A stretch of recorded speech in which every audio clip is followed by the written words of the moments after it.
yourself. If you do this, you might be a perfectionist. You're always comparing yourself to others. You don't know when to stop, and you tend to procrastinate. In this episode of Rewired to Launch, we're going to be talking about what perfectionism is, how to identify it, and steps to navigate into a better mindset so that you can rewire your thinking and launch yourself to the next level. Dr. Camila Williams is a board-certified clinical psychologist who sees clients online, both as a therapist and a life coach. Today, she is joining me to talk about all things perfectionism and how to break out of this limiting belief. Thank you so much. I know a lot of people think that perfectionism can be a good thing as well. Is it a good thing? Is it a bad thing? Is it just about the way that you approach it? Well, thank you so much for having me here. And yes, perfectionism, it's definitely about the way you approach things, right? So a lot of people think perfectionists, like they get everything done right, everything's done perfectly, they have everything in order, it looks so nice and pretty from the outside. But really, the perfectionism that's detrimental to people, and that's the one that I really work with, it's kind of the perfectionism that makes you feel like nothing is ever good enough. Nothing you ever do is ever good enough. Even after you've done something, you still keep thinking about what you should have done to make it better. And that really has like a negative impact on your day-to-day life, on your work and on your relationships, because you kind of walking around feeling like you should be doing more. So a lot of times perfectionists never really get a chance to take a break or rest, because even on vacation, they're thinking about all the things that they should be doing. There is a big issue of actually truly relaxing, isn't it? Especially when we're so wrapped up in such a high productive induced society. There's lots of ways to determine if you're a perfectionist, but the three that I like to start out with, I always ask people, like, check yourself. If you do this, you might be a perfectionist. You're always comparing yourself to others. You don't know when to stop, and you tend to procrastinate. Perfectionism and procrastination do go hand in hand often, and people don't always relate that they're linked, but they really can be, right? Yeah. Procrastination, for perfectionists, it's actually a way of managing my stress and anxiety. When I get kind of overwhelmed with all the things I have to do, and I want to do it all, and I want to do it great, and it needs to get it just right, that can be very stressful and it can provoke a lot of anxiety. And so one way to manage that anxiety is to put it off. Oh, I'll just do it later. It gives me that little bit of a relief in the moment, and I put it off. But it's just trading one problem for another, because then it builds up and you don't have enough time. This is actually something that perfectionists will do as a self-defense mechanism. So I talk a lot about like psychological defenses. So if I have a big report due at work and I'm so afraid of getting it wrong at work, and I keep putting it off because I'm so stressed about it, then I pull an all-nighter to do it. And if it doesn't come out perfectly, I have the excuse, right? I can now tell myself, well, it didn't come out as well because I did it in an all-nighter. If I had all 2 weeks to really work on it, it would have been great. So it's a way to protect my ego, but my work is actually still kind of mediocre. So it's like I'm so afraid of putting my all in it and it not being good enough that I'm kind of self-sabotaging. So procrastination is that double-edged sword. It's a way to manage my stress and give me some relief, but it ends up self-sabotaging because I don't give myself enough time to actually do the things, the way they're supposed to be done. I mean, that makes so much sense just from personal experience, especially in my university days. I remember the craziness of, overanalyzing and over preparing and thinking through too much, Wow. and then procrastinating and then having to rush. And definitely, I can totally relate to that idea of, I guess I didn't do so well because I didn't put my full effort into it. I think a lot of people do go through that thought process of everything has to be perfect. I have to make sure this and this is dealt with. I have to make sure that Mhm. everything is lined up perfectly. And then what happens? Like the middle never happens, right? You just jump right onto procrastination, and then it feels like chaos a lot of the time, and self-defeating, definitely. Yeah. And that feeling of chaos, that's where a lot of people are like, well, I'm not a perfectionist, because they kind of live with that feeling of chaos. And I'm like, that's actually a good sign that you might be a perfectionist. Because that's the other thing, like I mentioned, another way to know if you're a perfectionist is that sense of you don't know when to stop. So perfectionists tend to spend way more time on everything than anybody else. overthinking, over preparing, over planning, and actually not as much time actually doing it. Right. And it exhausts all your mental energy. It's actually very exhausting to do all of that. They did a study of working professionals, basically people who work in corporate America. Over 25,000 people filled out surveys with questions to see, like, are you perfectionist or not? And they separated into groups.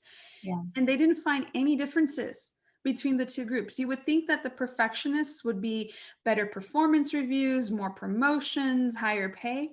There were no differences. What was different between the two groups is that the perfectionists did more overtime, were more depressed, more anxious, and more stressed.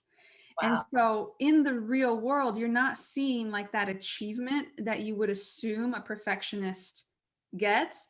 You're just seeing they're burning themselves out. They're working longer hours, stressing themselves out more, and experiencing more depression and anxiety because a perfectionist doesn't know when to stop. It's always, I could always do more. It could always be a little bit better. I can always think about how to do it better next time. And so you just keep going. You don't know when to stop and say, you know what, it's good enough, and move on to the next thing that you have to do. That makes a lot of sense, actually. It's kind of a relief too, right? Because a lot of times perfectionists will feel like, they have that overachiever feeling and anxiety and stress. And then when they don't get the result, a lot of times they think something's wrong with them. So I actually think it's great to be able to identify this is the coping mechanism that you've decided to wire yourself with. Yeah. But I'd love to know how somebody can work around that, or try to, I always like to think of things as like trying to rewire yourself. Yeah. So how would someone go about identifying that they are in fact a perfectionist? You touched on some of those Yeah. characteristics, but what are things that you could try to do to try to get out of your head and just more about the actual process? Yeah, and it's definitely about rewiring the brain. And so, and a lot of the work I do, we kind of pinpoint how someone's perfectionism developed, because there are kind of like two main pathways of I learned to be a perfectionist as a way to protect myself. If you grew up in a very harsh environment, very critical parents, abusive, alcoholic, bipolar, like it was just an environment where I never knew what to expect. And this was a way that I could try to have some control over my life. Or another pathway is I kind of learned to be a perfectionist because this is how I learned to be kind of accepted. Whenever I achieved and did well, people were like, hey, gold star, hey, good job. And I just kind of got into that habit of people like me, they accept me, no one rejects me when I'm actually like this great performer. And that can start that perfectionistic tendency. Some people have a mix of those too. But ultimately, it does come down to control, right? I'm trying to control how others see me. I'm trying to control how things turn out. So perfectionists have a hard time delegating, right? Because I need to make sure it turns out just right. And I'm trying to control how I feel, my anxiety and my stress. Like when I can do my little perfectionism actions, it helps me manage my own anxiety. So I do look at it as about being in control. So to kind of treat it, you got to learn to kind of rewire your brain. It's exactly what you said. And the first step to that, I always tell people, is you got to start keeping a thought diary because you can't change what you don't know. So the first step is actually learning to recognize when you're doing it. And so I always tell people, like, the one tip to walk away, try to catch yourself whenever you do all or nothing, because that's one of the most common thought patterns that perfectionists fall into is I Right. have to do it all. Right? New Year's resolution, if I'm going to eat healthy, I need to learn how to cook everything healthy and everything in my kitchen needs to be set up. And I need to research all the best appliances and ingredients and all the best cookbooks and recipes. And right, you never actually start because you're making such a big mountain out of like this one goal because I have to do it all. And so every time you can catch yourself in all or nothing thinking, you start to see where this shows up. Like in relationships, like, okay, I should really talk to my partner about that. I'll do it later. And then you keep waiting because you're like, right, I need to have a sit down conversation and You we want need to like bring the it ideal all. environment. Yeah. And so you keep putting it off until things kind of blow up and you end up in a fight or an argument with your partner because it's like, I either do it all at once or I do nothing at all. And this pattern comes up over and over again. Emails. I got to do all my emails at work. And now, you know what? I'll put it off. There's a procrastination. I'll do it later this afternoon. So you procrastinate, then something else comes up in the afternoon, and the next day the emails, because it's like I have to do it all instead of let me sit down and do one. So I always tell people you have to learn to track how often you're doing this, because if it's showing up in different areas, you can't change all of it at once. We got to start with which one's more important. Is it the work emails? Do we need to kind of come up with strategies to kind of help you step away from this all or nothing? Or is it the relationship, talking about things and bringing things up? Is that the one that's more important? Or is it your Right. health? Because again, we want to do it all at once. And so I have people track and we work on it one thing at a time to kind of step away from this all or nothing mindset. Yeah, because it has to be baby steps. I mean, change Mhm. does not happen overnight. And I think that also falls further into perfectionist thinking that, okay, now that you know you're a perfectionist, snap your fingers, everything's fixed. Yeah. And again, frustration when things don't work out that way. But, and I mean, journaling was something that I have known about for so long, but Yeah. the knowing about it and then actually doing it were two completely different experiences. Yeah. And I've had so many perfectionists. I just love how it pops up. It's like, well, what kind of journal? Like it needs to be the right journal. Like, and I'm just like, there's the perfectionist coming in again. Like I have to research the right journal with the right prompts and the right form. I'm like, to get started, a post-it note, a note on your phone, like just get started on the habit Any, of learning to be aware. Because yeah, again, I always come, you can't change what you're not aware of. And yeah, a lot of perfectionists have so much on their plate that a lot of the people I work with are just kind of going through the motions. They're just trying to keep their head above water, going through the motions, and they don't really have this time to kind of slow down and really think about what's going on. right. And I think it's important to also recognize that it's okay that something's not perfect.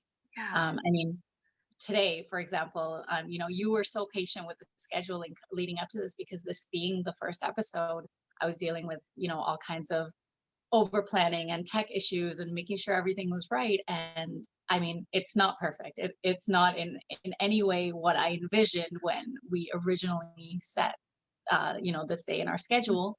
But I really fought that perfectionist in me, and I said, "We're gonna do this. We're gonna own it." And I mean, at the end of the day, the topic that we're talking about is so important. It's I wanted to get that information and that content out there, and it's a learning curve for me too to let go of control and share the message. More importantly than obsessing over every single detail of how that might come across. Yeah.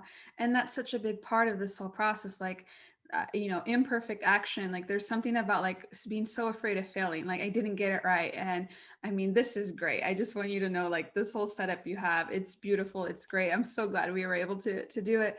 But that's actually like it, a lot of work has to go to it, because what happens is when you're faced with the idea, the thought of doing something just good enough, or even the word imperfect action is very triggering for a lot of Mhm. perfectionists.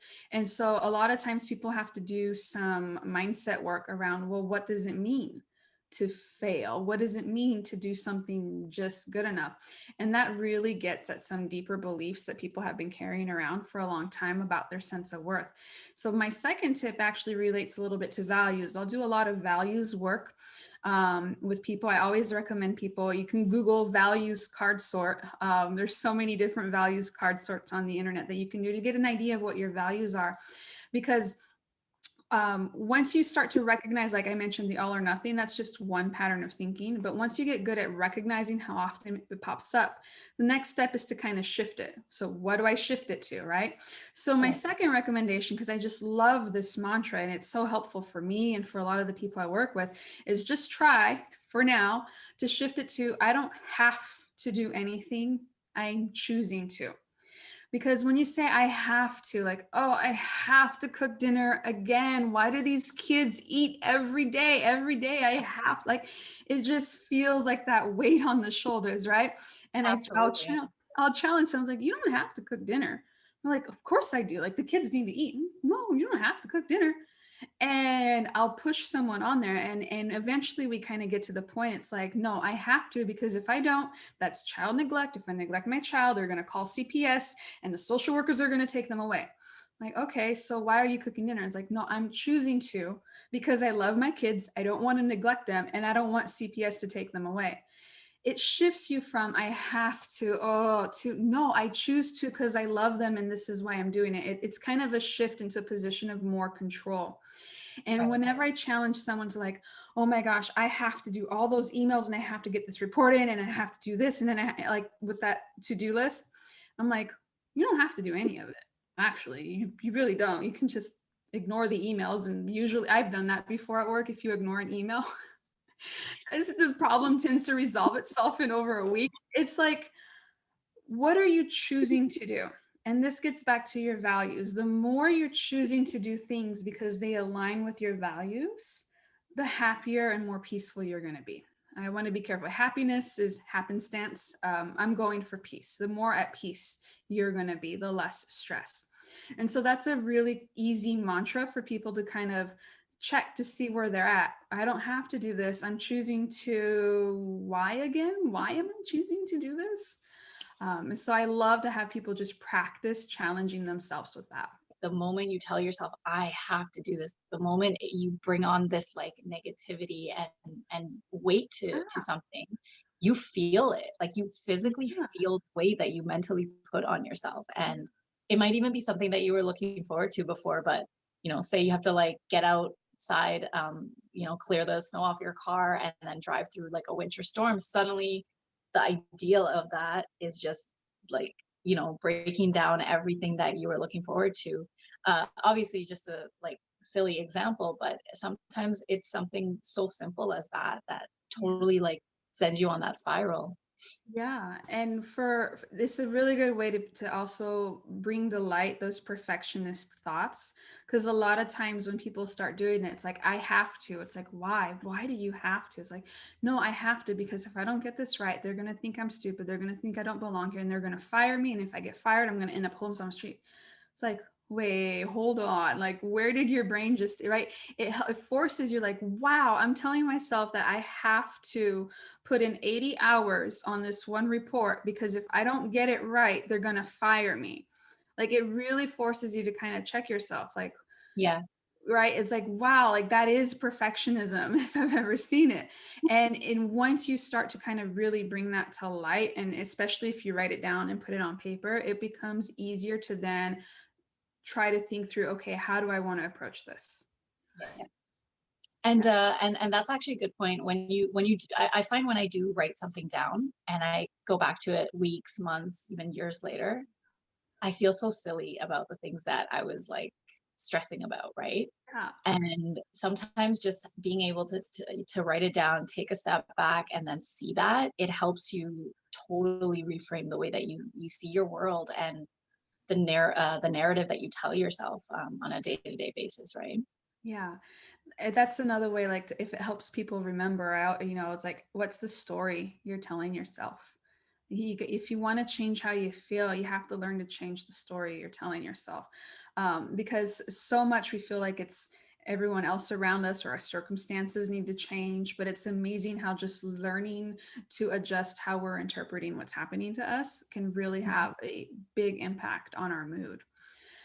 This is something like with like socially and culturally, with everything that's going on with the COVID lockdowns and everything, I've seen an increase in perfectionism, because people, it's like the more I have, the less control I have over what's going on around me, the more I kind of want to clamp down and control what I can in my own little sphere. The perfectionism is really bubbling up because people are just doubling down on their old coping skills.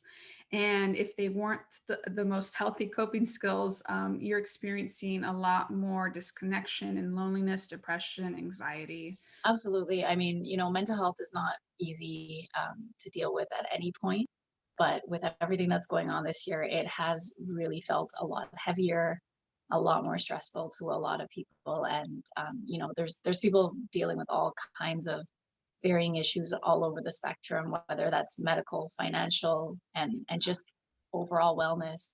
So I think it's more important than ever to think about the narrative that we're telling ourselves, and the way that we see our world and the way that we engage with it, because it can really, it can, I mean, you can have everything, but if the way that you see your world and your surroundings and your place in it, you might be absolutely miserable. But then the same way, someone who you would consider not having as much might be positive. They might have a lot of different virtues that just help them see everything in a positive light. Even if it's even if they get bad news, it's about the way that they react to it. It's not about the fact that you can avoid problems. This year tells us that you Yeah. cannot avoid problems, and you can't anticipate what those problems can be either. And so, I know perfectionists are going to think like, no, I can try to think of Like, everything to try to avoid and solve, but you can't. yeah. And I think having the right skills, having the right coping mechanisms to navigate no matter what comes your way, I think that is so important. That's actually the third tip that I usually recommend to people. It's a mindfulness skill. Because this is something that perfectionists do like you mentioned. They try to plan for everything, like, okay, there's so much out of my control. Well, what if this happens? I'll do this. And what if that happens? And your brain is just kind of spinning out of control. So when I talk about mindfulness, it's one way to think about it is when I'm worrying about the future, all the what ifs. What if this happens? What if that happens? And I need to plan for this and I need to plan for that. You're spinning in anxiety and stress. The other thing perfectionists will do is look at the past, all the woulda, coulda, shouldas. Gosh, if I had only known then, and if I had done that, and if I had done, and now you're ruminating about the past, and that usually makes you feel kind of depressed and down. So when your mind is stressed out, anxious about the future, and feeling depressed and down, worrying about what happened in the past, you're everywhere except right here, right now, in the present moment. And so that's why I love like this very simple mindfulness tool. It's just a way to kind of reset and bring your mind back to the present moment. And I just call it my 5, 4, 3, 2, 1. It's using the five senses. It's like right now, just take a moment, kind of name five things that you can see right here, right now. And you just look around wherever you are. Like, I can see the blue sky right now. And right now, it's okay. And I can see my curtains. I actually like the color of those curtains. And right now, it's okay. And you keep going. Like four things that you can maybe touch, right? Like, oh, I can touch my phone. Gosh, this is a nice phone and it's okay. I can touch this pen. I'm glad I chose this, right? And it's okay. Three things that you can hear, like, oh, I can hear the clock ticking on the wall. Like, I can't believe I can hear that right now. I can hear the AC running in the back. Right now, it's okay. Two things you can smell. And then one thing, what was the other sense, right? The five senses, you know what I mean? Imperfect action, right? But, and it doesn't matter which order you go through, like, oh my gosh, it has to be like five things you can see. No, if you do five things you can hear, like, I don't care what order you do it. It's just a way to remember to slow down. Five things, four things, three things, to help you settle down into the here and now. And it's a really good reminder that right now, in this moment, everything's okay. It's a way to settle the brain when I'm worrying so much about the future and ruminating so much about the past. I need to settle myself back to right now in this moment. It's actually okay. I'm okay. And so this is a really simple way. And I recommend people do this. Like, you can do this little check several times throughout the day. It's a really good way, especially if you can't turn your brain off, to kind of just slow the brain down and slow everything down. Yeah, and I especially like the way that you demonstrated it. Actually, I could see that you're very, like, you're in the moment. You're not just, Mhm. for the purpose of this Yeah. discussion, you're not just listing a bunch of things. Like, you actually took a moment to say like, oh, like, look at that, look at the blue sky, and look at my curtain, Yeah. and you take that moment to actually observe that instead of just listing it. Yeah, that's something I actually haven't utilized myself, and I think I'm definitely gonna try to use that. It does distract you from this like chattering mind that sometimes Mhm. can get very overwhelming. Yeah. And I know I get pushback from some clients like, oh, that's too simple, or oh, that doesn't do anything. And I'm like, look, it's not going to solve all your problems. We know that. Right now, I talk about working on rewiring the brain. How do you rewire the brain? I'm going to use a gym analogy, right? If I go to the gym and I pick up a set of dumbbells and I do 1 rep, all right, where are my muscles? Where I did 1 rep, like I went right. That's how people like, well, I did your 5, 4, 3, 2, 1 once and it didn't help anything. And I'm Yeah. like, that's like going to the gym and doing 1 rep with a set of dumbbells. You have to go every day. You got to do a little bit every day. And then you start to build from there and you're slowly flexing those brain muscles. That's how you start to rewire the brain. You got to start flexing different neural pathways in your mind. And so the 5, 4, 3, 2, 1, it seems very simple, but when you do that, you are flexing a very different neural pathway, which is the neural pathway that focuses right here, right now in the present moment.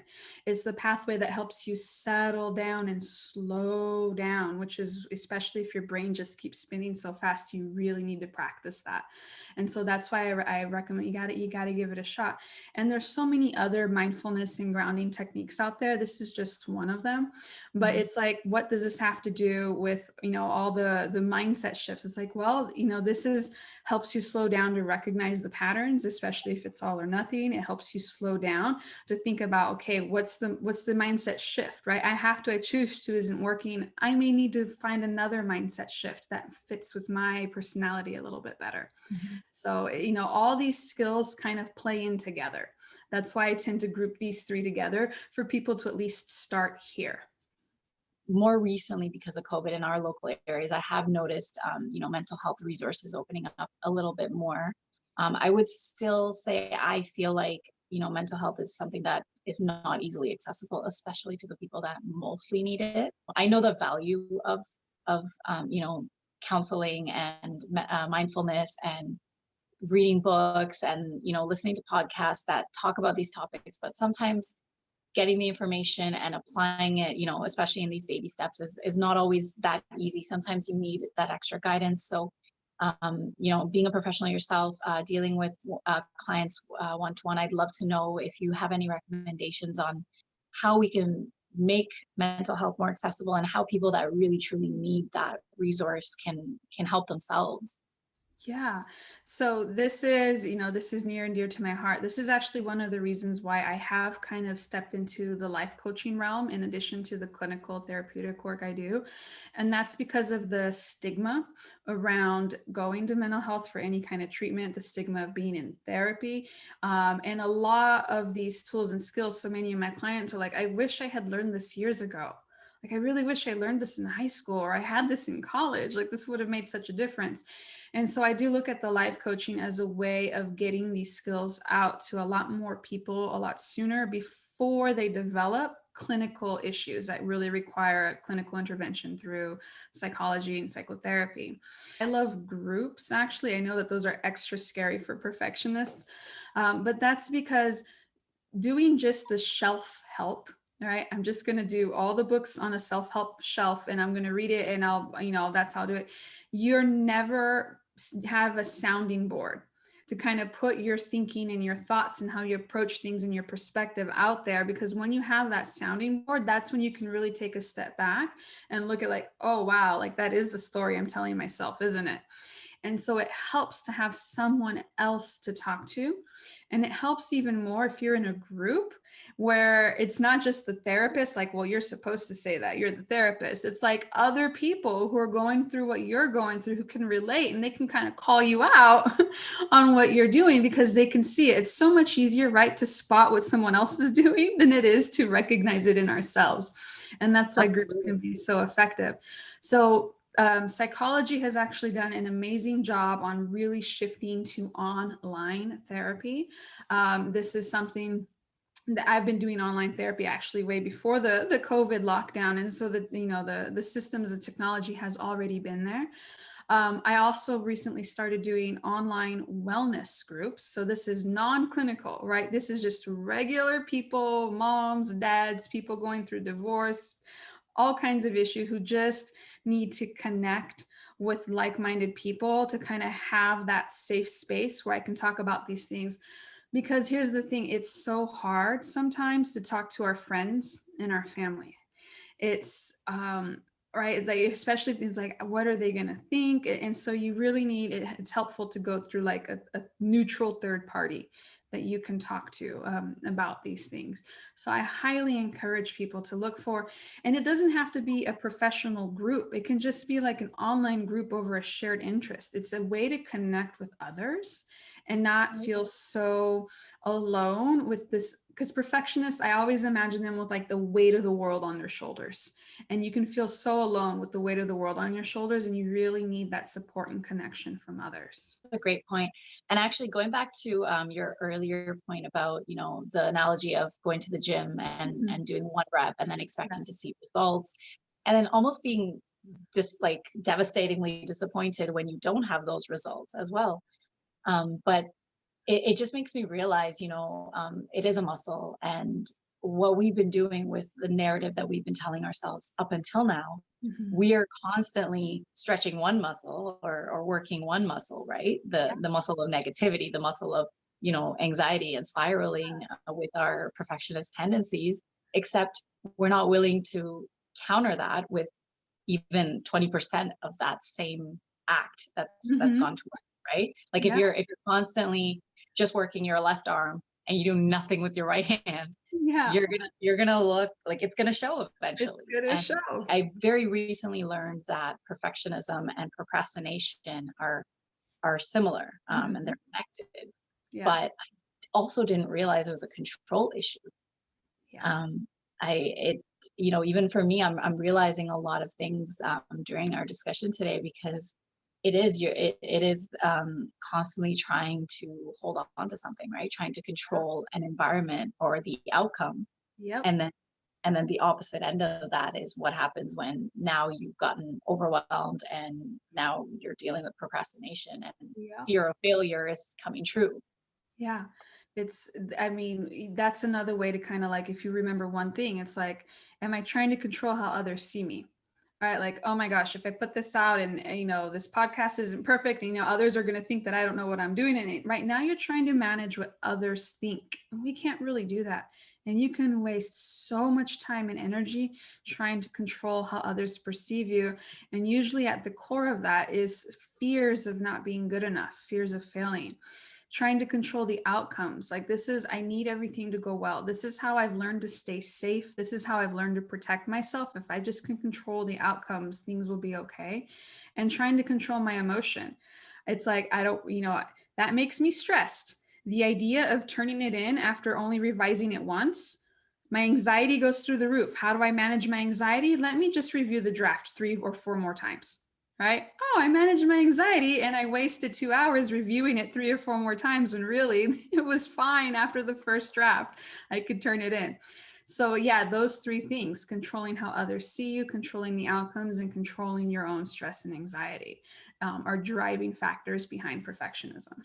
There could be so many factors that have brought you to this point where you now identify or realize that these are the habits that you have, and these are the self-sabotaging or self-limiting habits that you have. So realizing that is amazing. It's not, it's not a negative thing. It's actually, I think it's an empowering thing, Yeah. because it helps you identify something so that you could fix it, so that you could start working towards balancing that out. Yeah, because I mean, one of the like, it breaks my heart when I do have a lot of people who I've worked with, and the reason they finally, right, came to see someone about it is because it got to a point where a very common thing is when it's affecting their families. It's like, I don't mind my perfectionism. This is why I'm awesome at work. This is how I get everything done. This is why everything is great. Like, as long as it's just me, the perfectionism doesn't bother me. I'm used to it. But then people start noticing that they're being very critical of their partners because they're holding their partners to the same standard that they hold themselves. They get very insecure in relationships because they criticize everything they do. So they assume that others are criticizing everything they do to the same extent. And that really sabotages relationships. Or Mhm. they start being very critical of their children, right? They're expecting their 5 year old to operate at their standard. And it's like that moment of like, oh my gosh, they're 5. Like, hold on. And so that's when things start to get real difficult, that I'll get a lot of people coming to work with me. And my hope is, I was like, don't wait. Don't wait until it gets that bad. Like, if you can recognize this much sooner, you can start working on it. You're going to have so much more peace, right? Because you just kind of took a mental load off your shoulders, and it gives you so much more time and peace and energy for the other things in life that you really value. It's the fear that makes you so worried, so anxious, Yeah.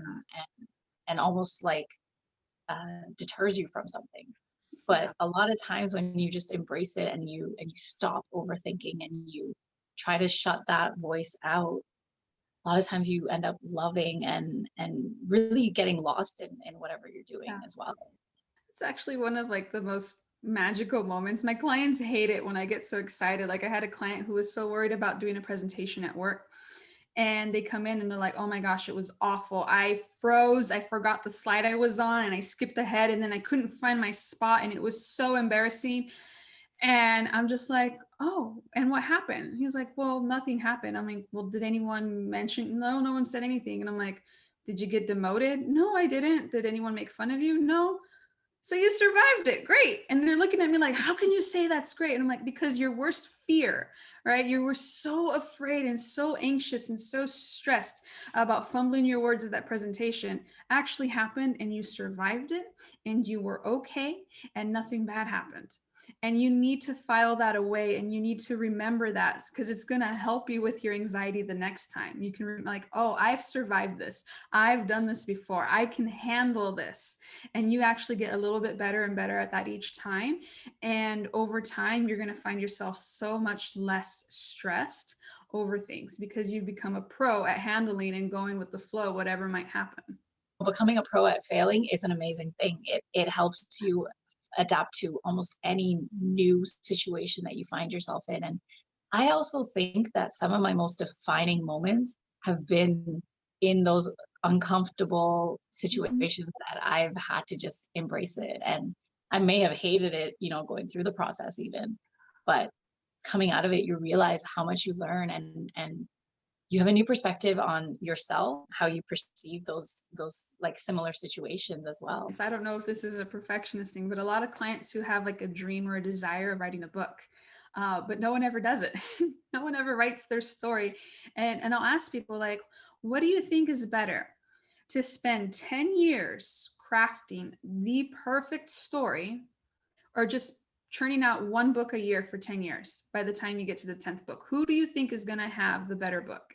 The person who sat on it for 10 years, or the person who every year just churned out a book until by the 10th year, like, they had all the practice and they were on it and they learned to refine their skill?" I think it is a perfectionist thing because I find a lot of times I will overanalyze, overthink, and I'll put an idea like way out, 5, 10 years from now, just because I'm not even ready to deal with all the perfectionist like lists that I need to make to Mhm. even start that project. Yeah. But if it is writing a book, I think the best way to start is journaling, because those journal entries could easily be turned into a book. Even if you don't know what the topic is, even if you don't know what the message is or what the outcome will be, Mhm. start writing. Start Yeah. writing your thoughts. When I've felt really stuck and I haven't been able to move forward, I might just take a step away from whatever I'm working on and just journal. And I find when I even that process itself might open it up, or when I come back, my mind is clear. I've kind of dumped Yeah. what's going on in here, and tried to release some anxiety out, like to pen and paper that way. And you come back and you feel much better, and you have a new fresh mind. You're not burdened by all the negative thoughts that might have been circling in your head.